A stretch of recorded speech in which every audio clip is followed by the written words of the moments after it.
Hi everyone, it's Athena here. I wanted to create a video today based on some of the comments I received on my channel. I've had people ask me to talk about my own personal journey of recovery and how I managed to find a healthy partner.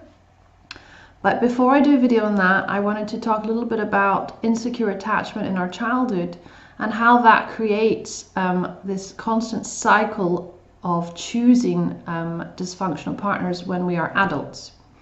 So it makes sense that as a child, if you have parents which you are not able to bond with in a secure way, this of course will follow you into your adulthood. And what does it really mean? It means that as humans, we are obviously going to be drawn to what is a familiar thing. We will be drawn to what we know. So if our parents were narcissistic, for instance, and we may have suffered emotional abuse or neglect as a child, we will not know what it feels like to be in a stable and unconditionally loving relationship.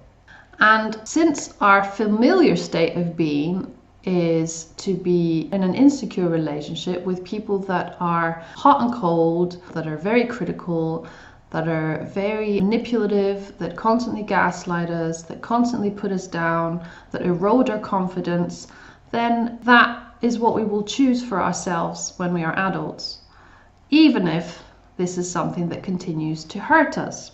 And of course, what happens is that if we are approached, for instance, by a healthy partner who thinks we're absolutely wonderful, and they ask us out on a date and we want to go out with them, it might be that on the first date, we do get along, we do enjoy chatting to them. We might even go on a second date with them, and this person may continue to show consistent interest in us. They will want to know a lot more about us. They will want to see us more and go on more on dates. What might happen is that we find that this person might be a bit boring. We might find that this person is a bit too predictable. We don't feel this intense spark with them or this intense attraction to them. And this is usually what happens when we have an insecure attachment. We will go for partners that are a bit withdrawn, that are a bit into playing games. It is very hard for somebody who hasn't had a stable childhood to be drawn to a stable partner.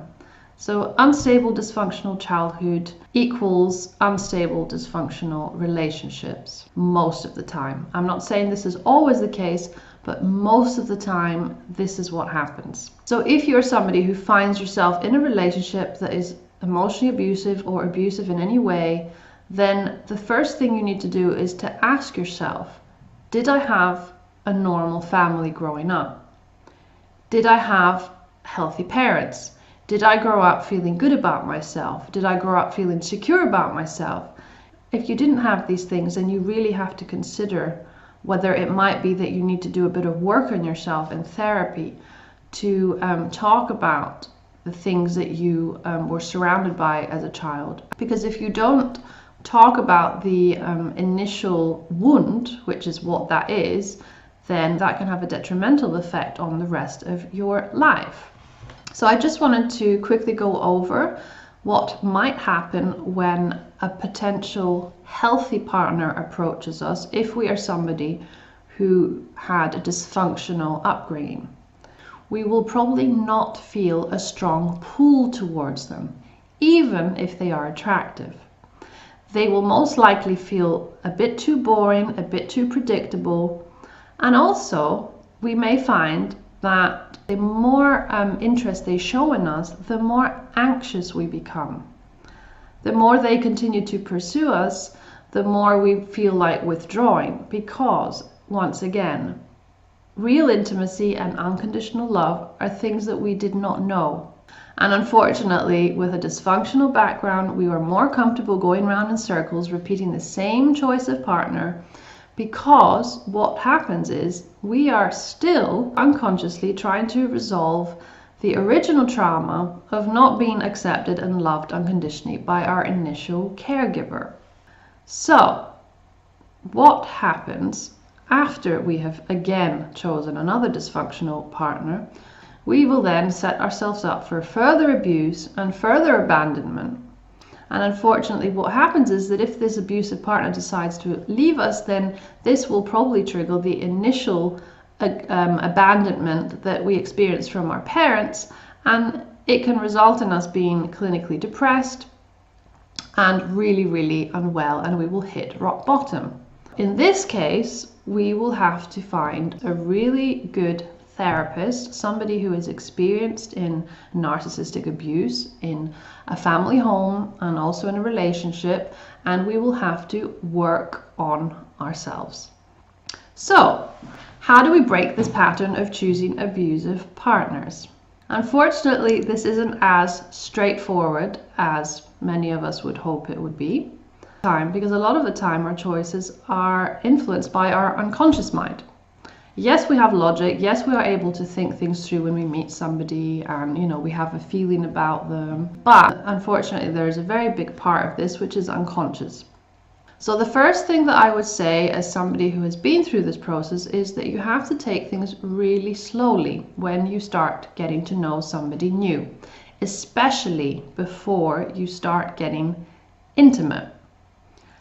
And in a lot of abusive relationships, the first thing that you will notice is that any potential partner will rush into things.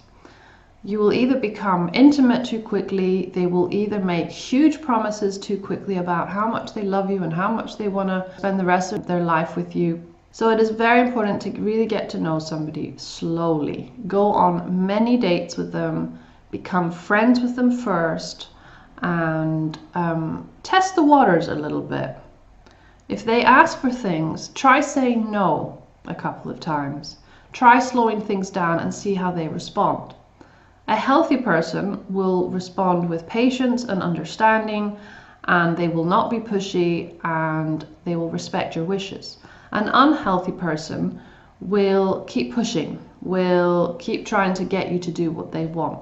It is very crucial that you make a list of all the red flags of a potentially abusive partner before you get into deep. So be aware of all the things that you will not put up with, and write a list of all the things that you may have experienced in the past that you don't want in a new relationship. And the most important thing I would say is it is very beneficial to have a therapist to talk to, or somebody that has experience in this area, so they can help you determine whether the person that you are dating is a safe person and a stable person, or if they are not. Now, another thing that is very, very important when we are starting to date again, or when we are recovering from a dysfunctional ex relationship, is that we have to practice self-care. Now, practicing self-care means that we sometimes may have to allow ourselves to feel the discomfort of actually choosing to be alone rather than choosing to be with a partner or choosing to go out on dates. Self-care means that we do things that sometimes go against our nature, go against what we're feeling. We have to work on our healing, and we have to become more self-aware and know where we struggle, where we aren't able to deal with our emotions very well, where we feel more afraid. We have to work on our healing, and one of those important aspects of healing is grieving the losses of our childhood. So if we had one parent that was narcissistic, maybe that was our mother, we have to grieve that loss, because it's a huge loss. It is an extremely painful loss, and we have to cry. And self-care sometimes means that you have to cry every day for months on end, and even feel this unbearable pain of not having been loved unconditionally as a child by our parent. Self-care also doesn't mean that we avoid our emotions. A lot of people will eat too much, drink too much, do drugs, gamble, have too much sex. That is a coping mechanism. That is a way of self-soothing. And of course, if you are in emotional pain, a lot of the times you don't want to stay in that state of feeling that emotional pain, and you want to run away from it. And this is very common, and most people do that. But it is very important, and it takes a lot of courage for somebody to actually face that pain, to face it and to feel it and to not run from it. And that is very important in this recovery journey, especially if you would like to find a healthy partner. Now, the next thing I would say is that if you did have emotionally neglectful parents in your childhood, then it is very likely that you suffer with complex post-traumatic stress. If this isn't something you know about, then check out some of my other videos. It might also mean that you are still seeking to win the approval and love of your parents, but not through your parents, through your potential partner that you are dating. Because this initial approval-seeking behavior doesn't just disappear. If you never felt loved by your parents, and if nothing you ever did was good enough for your parents, that wound is still with you. That doesn't go away. It follows you into your relationships. And you have to be very aware of this wound. You have to be very aware that you are not looking for somebody to fill this void of wanting to be loved. You have to be able to find this love within yourself. Now, another thing I would say with the whole process of finding a healthy partner is that you have to be honest with yourself about your fears and your limitations. You have to be able to self-reflect, and you have to sometimes break out of your comfort zone. Your comfort zone may be that you don't run away from your emotions and you actually have to face them. It might be that you have to stay alone. Those are things I said before. It could be many other things. In my experience, and in a lot of comments that I've read from other people and other people that have been in dysfunctional relationships and have come out of them, it usually takes about a year or more to get over a toxic relationship. Because a toxic relationship, or the end of a toxic relationship, is not the same as any other relationship. There is a lot of hurt, there is a lot of confusion. The person that's in a dysfunctional relationship loses themselves. They lose their confidence and they don't know who they are anymore because the reality has been distorted on a daily basis.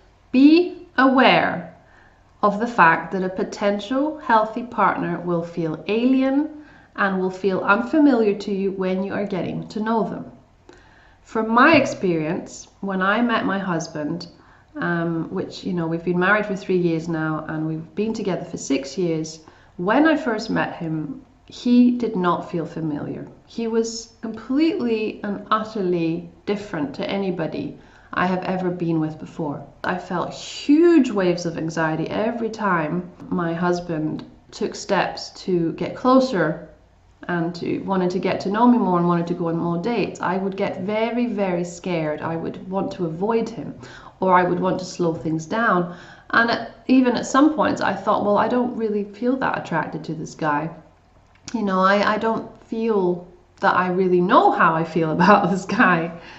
So be aware that with a healthy partner, it will be a bit harder for you to gauge whether you really like them and you really want to continue the relationship. So I think that's it. It was a very long video. I hope that you found it helpful. Thanks so much for watching, everybody.